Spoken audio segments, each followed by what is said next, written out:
Bonsoir, heureux de vous retrouver pour une nouvelle édition du journal de la rédaction, le 7-8, l'actu chaque soir du lundi au vendredi. Voici tout de suite les principaux titres de ce 17 septembre qui seront développés au cours de la prochaine demi-heure. Les violences de juillet devant la justice versaillaise, comparution ce mardi de deux jeunes hommes soupçonnés d'être impliqués dans les affrontements entre habitants et policiers, mais les deux procès des émeutiers présumés ont été renvoyés à la fin du mois d'octobre. Pas de rapprochement avec Villepreux et Plaisir, mais une intercommunalité plus large, c'est le souhait de Véronique Cotté-Millard, maire UDI des Clés-sous-Bois, qui s'explique. Sur le chemin de l'école, un documentaire à découvrir le 25 septembre en France et dès ce soir à l'UGC de Montigny-le-Bretonneux. Aide et Action France soutient la diffusion de ce film qui retrace le combat quotidien de 4 enfants pour accéder à l'éducation. L'un des responsables de la structure sera sur ce plateau pour nous donner plus de détails à la fin de ce journal. L'image du jour, et c'est plutôt une bonne nouvelle en cette période économique difficile, les journées d'embauche du futur centre commercial One Nation Paris au Clés-sous-Bois qui débute. 800 personnes, dont 80% de conseillers de vente et responsables de boutiques, travailleront dans les 112 magasins dédiés au luxe à prix modéré. Complexe de 24 000 m² qui doit ouvrir en novembre. Les candidats étaient donc nombreux aujourd'hui pour décrocher un emploi. C'est à l'espace Philippe Noiret qu'ils étaient reçus aujourd'hui. Opération qui se poursuit demain. Vous pouvez donc encore vous y rendre avec vos CV. Pourquoi ce recrutement en local? La réponse est donnée par la directrice de One Nation Paris au micro de Claire Cambier. D'abord parce que Madame le maire nous a fait confiance en favorisant l'implantation de One Nation Paris. Donc voilà, c'est normal qu'on puisse aussi favoriser le retour à l'emploi des personnes qui vivent ici. Et puis aussi pour des raisons extrêmement pratiques, parce que Paris, c'est pas si près en transport en commun. Donc c'est toujours plus pratique de pouvoir travailler à proximité de son habitation. Ils ont 18 et 20 ans et sont accusés d'avoir participé aux émeutes à Trappes durant le mois de juillet dernier à la suite de l'interpellation d'un homme qui aurait refusé le contrôle d'identité de sa femme portant le voile. Les policiers, justement, contestent, les prévenus, contestent la version des policiers puisqu'ils parlent de violence. Le procès devait débuter aujourd'hui et premier coup d'éclat, ils ont été reportés à la fin du mois d'octobre sur place pour la rédaction. Les précisions de Yolène Thorez. Ce matin, ici à Versailles, Magid Daffel, 18 ans, et Alexandre Constanzo, 20 ans, devaient être auditionnés devant le tribunal correctionnel. Les deux jeunes sont soupçonnés d'avoir jeté des pierres sur les policiers lors des émeutes de Trappes en juillet dernier. Ils sont devant la justice pour rébellion et violence. L'affaire jugée trop complexe a été renvoyée au 23 et 30 octobre prochain. Les deux hommes sont actuellement sous contrôle judiciaire. Vendredi, ce sera donc au tour du mari de cette femme voilée dont le contrôle avait déclenché les violences d'être jugé toujours à Versailles. Les villes doivent se constituer en intercommunalité d'ici la fin de cette année. Le schéma présenté par le préfet n'est pas du goût de tous, à l'instar de la ville des Clés-sous-Bois qui ne veut pas d'une intercommunalité avec Plaisir et Villepreux. Trop petite, trop coûteuse, estime la maire Véronique Cotté-Millard qui sollicite un cabinet d'avocats. Catherine Zulato pour les précisions. Avant la fin de l'année, les villes doivent se regrouper en intercommunalité. Un dossier parfois simple, parfois épineux. C'est le cas au Clés-sous-Bois. La préfecture a arrêté son schéma et a intégré la ville dans une intercommunalité à 3 communes avec Plaisir et Villepreux. Ce n'est pas du goût du premier magistrat. La ville des Clés se trouve obligée, je pense que c'est une première en France, contre sa volonté, contre la volonté du conseil municipal, de rentrer dans cette intercommunalité à 3 communes. C'est pour ça que je m'y refuse. C'est un périmètre trop petit, affirme Véronique Cotté-Millard. L'élu UDI s'appuie sur un texte de loi en cours d'examen qui stipule que demain, la loi va inciter la création d'intercommunalités pour des bassins de 200 000 habitants. Il faudra donc totalement revoir la copie. Pour la maire des Clés-sous-Bois, c'est de l'argent dépensé pour rien. On nous demande d'ici la fin de l'année de créer une structure à 3, avec éventuellement des transferts de personnel, etc. Et il faudra dans le même temps la démonter parce qu'elle va devenir obsolète avant d'être créée, puisque cette exigence d'intercommunalité à 200 000 nous sera imposée d'ici la fin de l'année 2014. Donc gros problème pour les habitants des Clés parce que ça sera une fiscalité additionnelle sans aucune contrepartie. Et là, le troisième problème, c'est un problème de gouvernance. Vous savez que 3, c'est 2 contre 1. Donc c'est difficile ensuite de pouvoir garder une certaine autonomie sur les projets communaux. Pour la maire des Clés-sous-Bois, la logique serait de se tourner vers l'agglomération de Saint-Quentin en Yvelines. La ville va saisir un cabinet juridique pour attaquer cet arrêté de périmètre intercommunal et ainsi suivre les traces d'Aubergenville qui avait aussi déposé un référé contre le schéma proposé par le préfet. Et j'ajoute que le conseil municipal de Plaisir doit délibérer ce jeudi soir autour de cette intercommunalité. La maire de Plaisir qui a déjà prévenu son conseil municipal, elle souhaite voter positivement en faveur de cette intercommunalité. Elle organisera d'ailleurs une conférence de presse lundi prochain en compagnie du maire de Villepreux pour présenter leur position commune. Vous aurez remarqué l'absence de la maire des Clés-sous-Bois à cette conférence de presse, un dossier qui est donc loin d'être clos. Après l'intercommunalité, la métropole du Grand Paris, projet de loi présenté à l'Assemblée nationale afin de donner vie à ce nouvel ensemble. C'était durant l'été. Nouvelle lecture prévue au Sénat le 4 octobre. L'Union des maires des Yvelines attend d'ici là des modifications, des amendements. Elle craint une perte de son indépendance sur la gestion des transports, du logement, de l'aménagement du territoire. Nous avons demandé au président de l'agglomération de Saint-Quentin en Yvelines ce qu'il pensait de ce projet et si lui aussi attendait des changements. Le nouveau projet qui a été adopté à l'Assemblée est un meilleur projet que le premier. Voilà. Que deux éléments majeurs, faire en sorte que les deux départements les plus riches, Paris et les Hauts-de-Seine, soient plus étroitement liés au Val-de-Marne et à la Seine-Saint-Denis me paraît une bonne chose pour la solidarité et aussi pour traiter les questions de logement, sans pour autant créer une strate de plus dans notre millefeuille institutionnel. Voilà, ça c'est bien. Après, effectivement, autour de ce noyau fort de plus de 6 millions d'habitants, il faudra des intercommunalités, des pôles métropolitains, tout ce qu'on peut imaginer, de travailler ensemble sur un système multipolaire. C'est le SDRIF qui est un système multipolaire. Et pour nous, notre système multipolaire, Paris-Saclay est un élément majeur de ce système multipolaire de la région Île-de-France. 25% de logements sociaux pour les communes de plus de 1500 habitants qui appartiennent à une communauté de communes de plus de 50 000 habitants. Ce sera bientôt une obligation et cela concerne également le monde rural. Tout cela afin de répondre à la pénurie de solutions d'hébergement. Colère donc des élus concernés qui craignent une urbanisation mal maîtrisée. Colère surtout de 5 petites communes du département, au Fargis, Cernay-la-Ville ou encore Bonnel, qui verraient doubler leur population et qui possèdent à ce jour quasiment pas de logements sociaux. Nous en avons parlé la semaine dernière sur ce plateau avec Yves Vandeval, le président du parc naturel de la Haute-Vallée de Chevreuse. Il a été reçu hier pendant plus d'1 heure au ministère de l'écologie, de l'environnement. Il dit avoir été entendu, même s'il n'a reçu aucune assurance de modification. Yves Vandeval attend aujourd'hui d'obtenir un entretien avec la ministre en charge du dossier, Cécile Duflot. Montigny va avoir sa maison de retraite. L'établissement prendra place dans le château de la Couldre. Cet EHPAD, établissement d'hébergement pour personnes âgées dépendantes, disposera de 84 lits. Les travaux devraient débuter début 2014. Anthony Reich et Julien Leroy pour les images. La nouvelle maison de retraite Igny-Montaigne sera divisée en 2 parties. Les services administratifs et sociaux de l'EHPAD seront installés dans le château de la Couldre. L'autre partie, la résidence-service, dédiée aux personnes plus autonomes, sera construite à l'entrée du parc.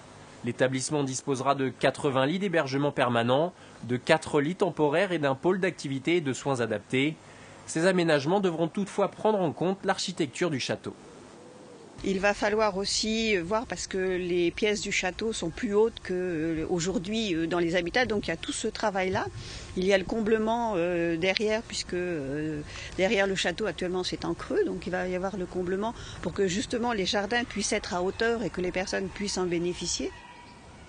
Pour obtenir sa maison de retraite, la communauté d'agglomération de Saint-Quentin en Yvelines avait déposé 7 appels à projets. Seuls la Verrière et le château de la Couldre à Montigny avaient été présélectionnés. Finalement, mi-juillet, Montigny est choisi, mais le permis de construire doit encore être validé pour la fin de l'année. L'EHPAD devrait ouvrir ses portes dès 2016. À noter que le parc du château restera ouvert au public. 2 autres projets ont été retenus dans les Yvelines à Montesson et à Viroflay. Au total, 300 nouveaux lits verront le jour dans le département. Une nouvelle maison de retraite qui voit le jour et justement, y en a-t-il assez pour répondre à cette demande qui ne cesse de croître? C'est notre question du jour. Réponse avec ce micro-trottoir. L'espérance de vie est de plus en plus longue et il n'y a pas assez de place. Et en plus, le peu d'endroits qu'il y a, c'est très cher. Et il y a peu de personnes âgées qui ont les moyens de se payer ce genre d'endroit en fait. Il y en manque quand même. Mais vous savez, les gens veulent plus rester chez eux que d'aller à la maison de retraite. Hein. Il y a des résidences seniors qui sont de plus en plus ouvertes, mais ça ne va pas suffire avec la population qui vieillit. Donc maison de retraite médicalisée, il faut faire la différence entre les deux. Donc résidence senior, c'est tout à fait différent et c'est selon les coûts, c'est pas du tout adapté à toute la population. Et sinon, maison médicalisée, il y a encore des choses à faire. Oh non. Pourquoi ? Parce que j'en cherche une pour ma mère. Et c'est pas facile. Ça dépend de ce qu'on définit par maison de retraite. Si c'est des maisons mouroirs, il y en a trop.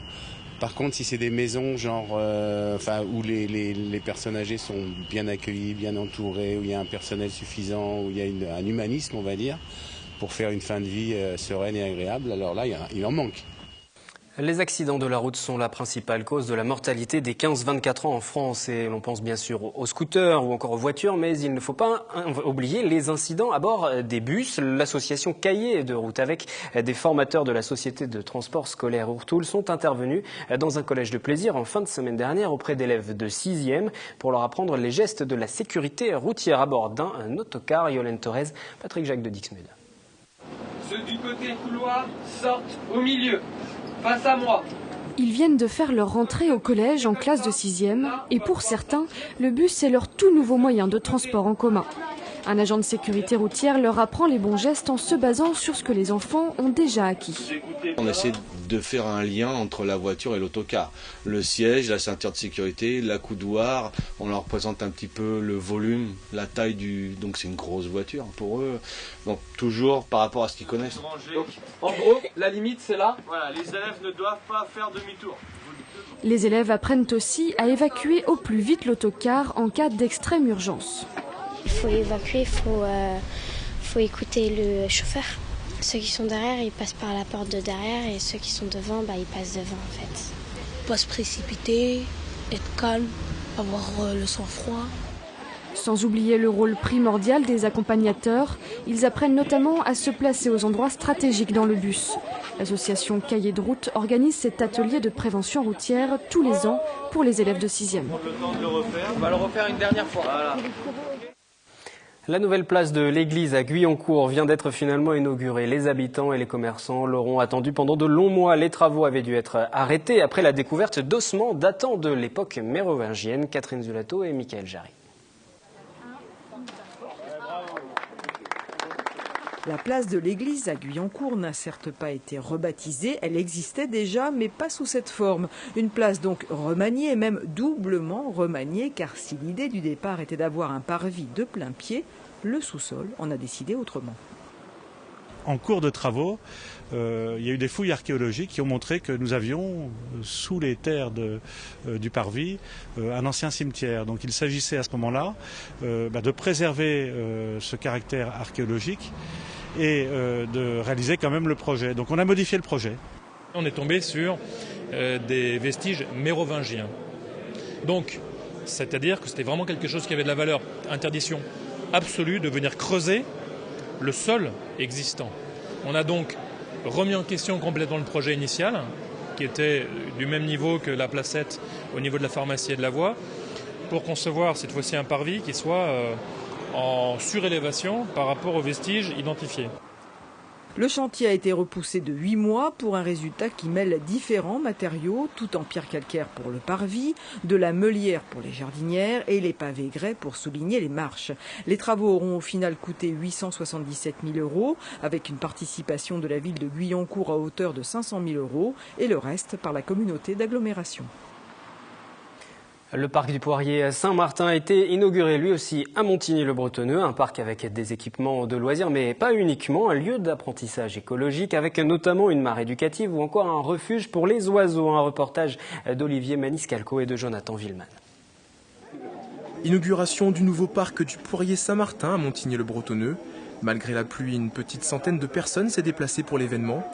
Outre la découverte des terrains sportifs et des jeux pour enfants, l'occasion était aussi de présenter la qualité environnementale du parc. Déjà abondante avant la rénovation des lieux, la nature et la biodiversité ont fait partie des priorités architecturales lors des travaux. Une mare pédagogique alimentée naturellement accueille d'ailleurs ses premiers insectes et libellules. Des mares et des projets comme ça, il en existe un petit peu partout. Là, l'intérêt, c'est que c'est en cœur de ville. C'est la source de la vie, on est sorti de l'eau. Donc je trouve que dans un projet écologique, la présence de l'eau était importante. Ça permet de sensibiliser les enfants à la nature, à la création de la vie. Ils vont venir avec les enseignants. La vie s'installe. Ça fait à peine 2 mois que la mare est installée et pleine.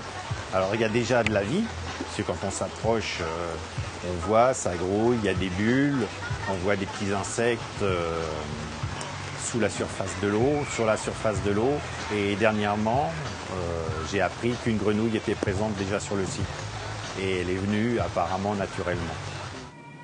Aux côtés de la mare, un refuge à oiseaux installé par la LPO voit ses premiers habitants arriver. Le jardin pédagogique va permettre à terme un diagnostic et un suivi écologique de la faune et la flore présents à Montigny-le-Bretonneux. Invité à présent de cette édition, Mahfoud Diouf, bonsoir. Bonsoir. Bienvenue sur ce plateau, vous êtes responsable de la mission éducative d'Aide et Action France. Ce soir, avant-première à l'UGC de Montigny-le-Bretonneux, du documentaire sur le chemin de l'école qui sortira en France dans une petite semaine, le 25 septembre. Votre association soutient ce long métrage. Il est question de scolarité, de ce combat pour accéder à l'éducation dans de nombreux pays du monde. Vous pouvez, pour commencer, nous en dire plus sur l'histoire de ce film, ou plutôt les histoires, parce qu'on suit 4 enfants, 4 jeunes. Merci de m'avoir invité donc, sur ce plateau pour parler un peu du film Sur le chemin de l'école, donc, qui est une œuvre extraordinaire parce que c'est un film qui retrace l'histoire de 4 jeunes enfants, donc, dans 4 coins du monde, en Argentine, au Maroc, en Inde et au Kenya. Donc il s'agit d'illustrer aujourd'hui les difficultés que des jeunes donc, qui veulent accéder au savoir rencontrent donc, à travers ces pays-là. Ce film Aide et Action est partenaire de ce film-là parce que donc l'une des histoires, celle du Maroc notamment, a été donc tournée dans l'une de nos zones d'intervention.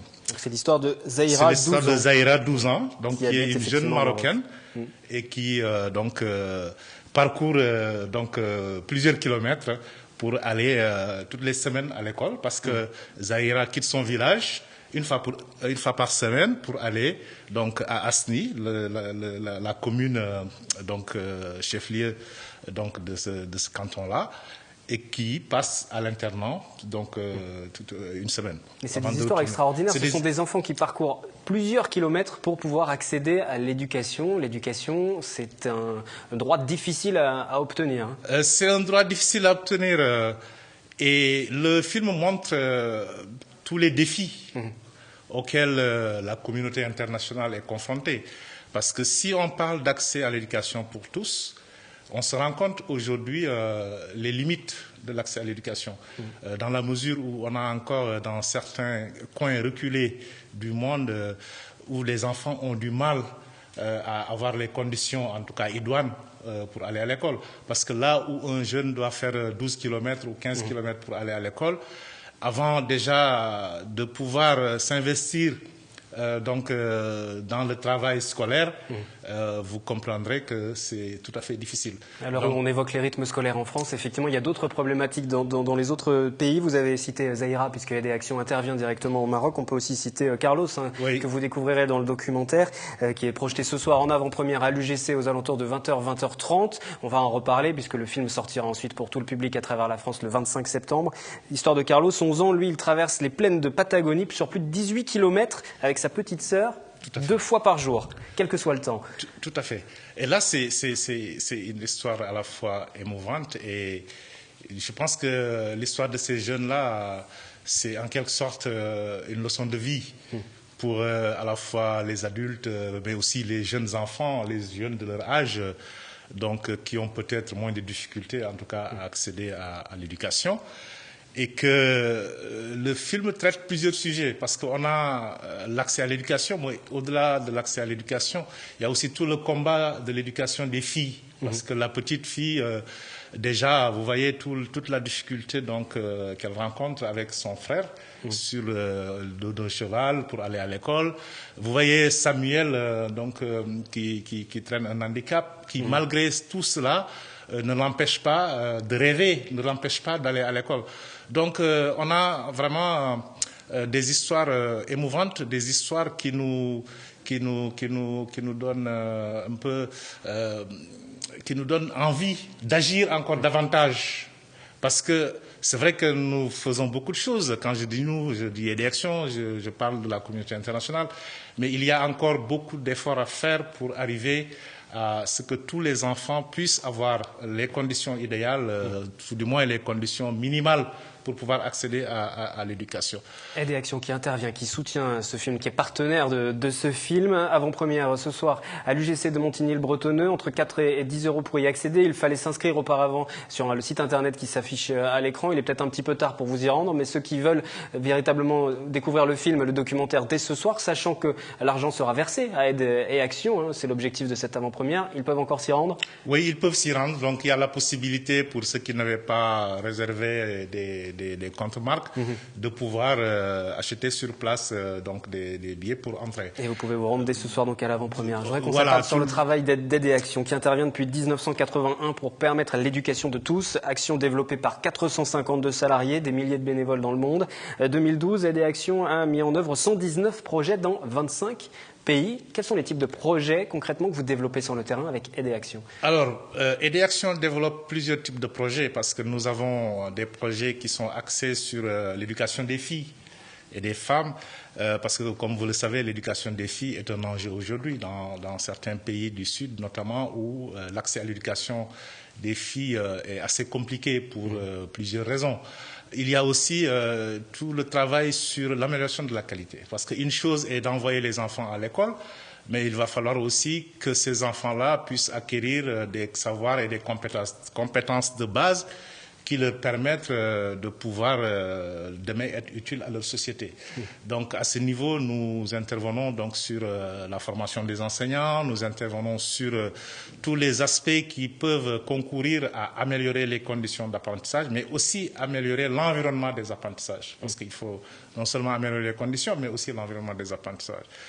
Nous avons aussi des projets sur la formation professionnelle des jeunes, parce qu'en fait, c'est un des enjeux aujourd'hui, dans tous les contextes, la question de l'emploi des jeunes se pose avec acuité.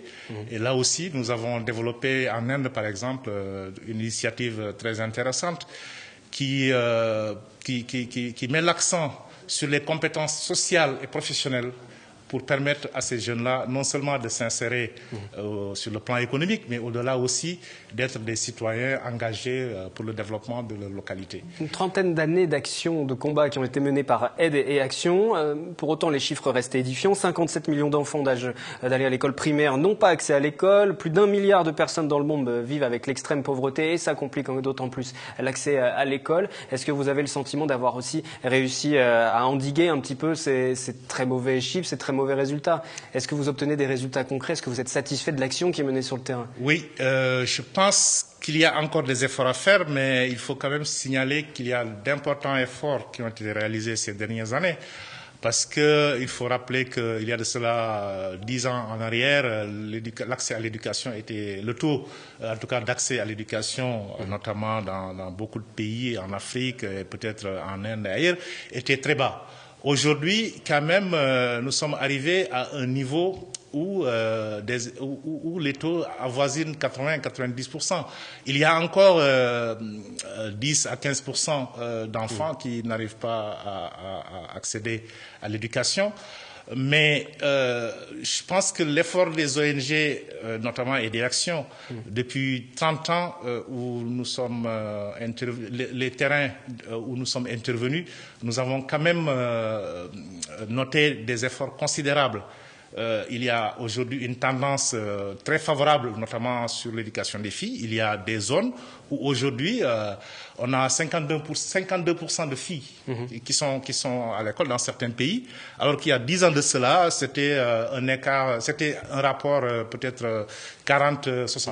Donc c'est un résultat concret qui a été obtenu sur le terrain grâce notamment à Aide et Action. Et si vous voulez voir concrètement les difficultés rencontrées par les enfants, par ces enfants à travers le monde entier pour accéder à l'éducation, il y a ce documentaire sur le chemin de l'école. On regarde juste le début de la bande-annonce.